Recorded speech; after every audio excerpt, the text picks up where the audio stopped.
তোমরা কি জানো মিশরের পিরামিডগুলি এমনভাবে তৈরি করা হয়েছিল যে সূর্যের আলো নির্দিষ্ট কোণে পড়লে তাদের ছায়া আর আলো একদম নিখুঁতভাবে মিলে যায়। তখনকার মানুষরা সূর্যের কোণ হিসাব করত।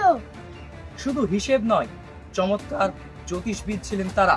গিজার গেট পিরামিড চারিদিকে উত্তর দক্ষিণ পূর্ব পশ্চিম এমনভাবে সারিবদ্ধ যে আধুনিক প্রযুক্তি ছাড়া তা অসম্ভব। তখন তো কম্পিউটার মেশিন কিছুই ছিল না। তাই তো আশ্চর্য, শুধু জ্যোতিষবিজ্ঞান আর গণিতের হিসাব দিয়ে তারা পৃথিবীর অক্ষ, সূর্যের পথ সবকিছু মিলিয়ে এই নিখুঁত স্থাপনা বানিয়েছিলেন। তাই বলে সূর্যের আলো নিয়ে পিরামিডের ডিজাইন?